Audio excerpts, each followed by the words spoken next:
और बात कर लेते हैं उत्तर प्रदेश में बीजेपी बड़ी सर्जरी की तैयारी में है। लोकसभा चुनाव नतीजों के बाद पार्टी विरोधी बयानबाजी कर रहे नेताओं पर कार्रवाई की तैयारी हो रही है। दरअसल बीजेपी के कई लोकसभा प्रत्याशी और नेता हार का ठीकरा एक दूसरे पर फोड़ते हुए नजर आ रहे हैं और इसे लेकर सार्वजनिक बयान दे रहे हैं। बीजेपी के कई नेताओं के सार्वजनिक पत्र और वीडियो वायरल होने से पार्टी नेतृत्व नाराज है। पिछले दिनों 40 टीमें बनाई गई थी। इन टीमों को रिपोर्ट बनाने की जिम्मेदारी मिली थी।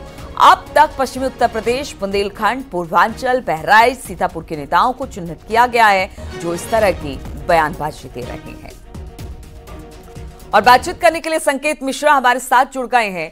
संकेत, जिस तरह से हार का सामना करना बीजेपी को पड़ा है, कई सीटें उसने गंवाई है और हमने देखा कि बीते कुछ दिनों में जब रिजल्ट आया उसके बाद से नेता एक दूसरे पर तंज कस रहे हैं, सवाल उठा रहे हैं। ऐसे में अब किस तरह की कार्रवाई की बात कर रहा है बीजेपी? पार्टी के भीतर से किस तरह की कार्रवाई नेताओं पर हो सकती है? बिल्कुल, देखिए, पश्चिम से लेकर अगर बुंदेलखंड की बात की जाए, उत्तर प्रदेश के हर हिस्से से भारतीय जनता पार्टी की लोकसभा के जो प्रत्याशी चुनावी मैदान में उतरे थे और उनको हार मिली, उसके बाद से लगातार ऐसे सार्वजनिक प्लेटफॉर्म पर उनके बयान सामने आ रहे हैं।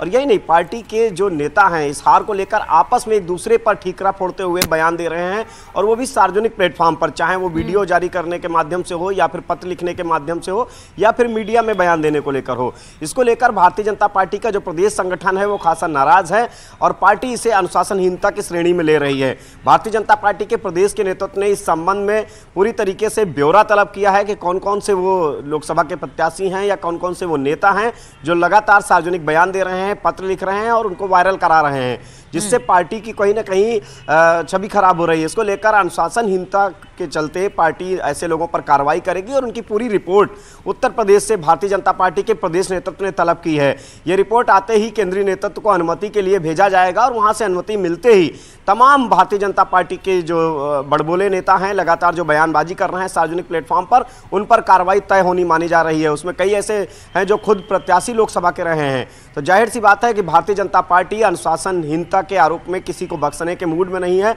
और अब कार्रवाइयों का दौर भारतीय जनता पार्टी के भीतर चलेगा।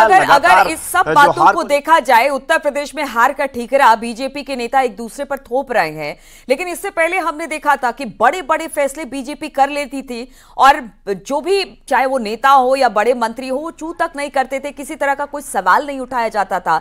लेकिन इस तरह की अनुशासनहीनता पार्टी के लिए भी बढ़िया संकेत नहीं देती, क्योंकि आगे आने वाले समय में बहुत सारी और चुनौतियां आएंगी, कई सारे चुनाव होने हैं, बहुत सारी चीजें हैं। ऐसे कैसे लड़ेंगे अगर एक दूसरे पर हार का ठीकरा या फिर आरोप प्रत्यारोप का दौर इसी तरह से चलता रहे तो? बिल्कुल, भारतीय जनता पार्टी अपने आप को अनुशासित पार्टी मानती है और इसमें भारतीय जनता पार्टी में बाकायदा अनुशासन समिति भी है और भारतीय जनता पार्टी ऐसे नेताओं का ब्यौरा तलब कर रही है, क्योंकि तमाम जगहों से लगातार बयान आ रहे हैं, चाहे वो बांदा हो या फिर सलेमपुर हो या पश्चिम यूपी की सीटें हों, वहाँ से तमाम नेताओं के आपसी गुटबाजी के बयानबाजी सामने आ रही है। यहाँ तक कि प्रेस कॉन्फ्रेंस तक कर रहे हैं ये नेता।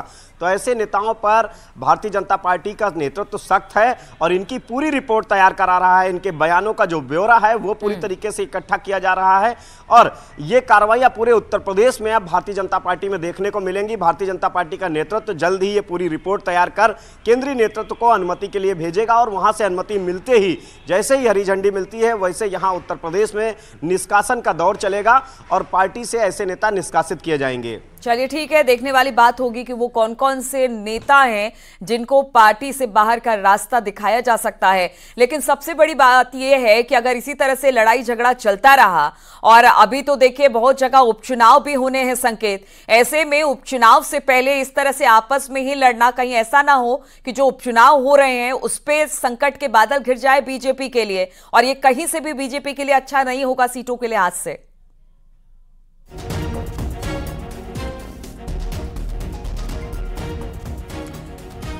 चलिए संकेत, बहुत बहुत शुक्रिया आपका जानकारी देने के लिए। तो संकेत बता रहे थे कि उत्तर प्रदेश में बड़ी सर्जरी की अब तैयारी है, उन नेताओं को चिन्हित किया जा रहा है जो एक दूसरे पर आरोप प्रत्यारोप लगा रहे हैं। और कांग्रेस महासचिव प्रियंका गांधी अपने करियर का पहला चुनाव लड़ने जा रही हैं। प्रियंका गांधी वायनाड सीट से उपचुनाव लड़ेंगी। राहुल गांधी ने केरल की वायनाड सीट से इस्तीफा दे दिया, लेकिन प्रियंका गांधी के इस फैसले के बाद अब उनके पति रॉबर्ट वाड्रा का बयान भी सामने आया है, जिसमें उन्होंने सक्रिय राजनीति में जाने की इच्छा जताई है। मैं बहुत खुश हूं कि प्रियंका वायनाड से चुनाव लड़ेंगे, मेहनत करेंगी वो वहाँ भी, और मैं उम्मीद करता हूं कि वहाँ की जनता उनको भारी बहुमत से जिताएं। जब भी मेरे से पूछा गया कि आप सक्रिय राजनीति में कब भाग लेंगे, तो मैंने हमेशा बोला कि प्रियंका के संसद में भाग लेने पर, उनको सांसद के रूप पर देखने पर, उसके बाद मैं शामिल हो सकता हूं।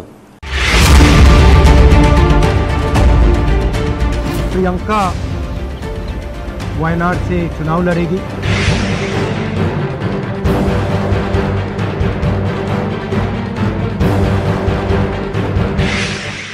राहुल गांधी के केरल के वायनाड सीट छोड़ने और प्रियंका गांधी के वायनाड सीट से लड़ने के ऐलान के बाद अब सियासत भी तेज हो गई है। राहुल गांधी ने रायबरेली सीट पर सांसद रहने का फैसला किया है और अब वायनाड सीट से प्रियंका गांधी चुनाव लड़ेंगी।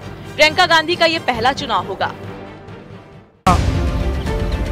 वायनाड से चुनाव लड़ेगी, मगर मैं भी पीरियोडिकली वायनाड जाऊंगी और भैया की मैं मदद रायबरेली में भी करूंगी, और जैसे इन्होंने कहा हम दोनों रायबरेली में भी हम दोनों मौजूद होंगे और वायनाड में।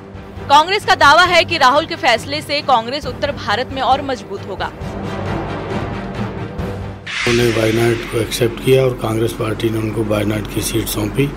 राहुल जी रायबरेली रहेंगे, ये और खुशी की बात है, क्योंकि यूपी में उनका रहने से कांग्रेस पार्टी को ताकत मिलेगी।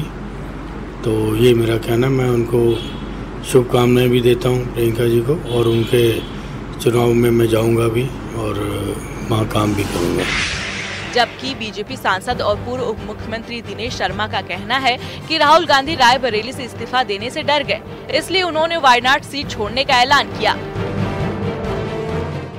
ये दोनों भाई बहन जो हैं केवल अपनत्व का झांसा देते हैं और tata bye bye hi hi hello hello वाले लोग हैं, और ये केवल चुनाव के सरगर्मी के दौरान चुनाव में पिकनिक बनाने आते हैं।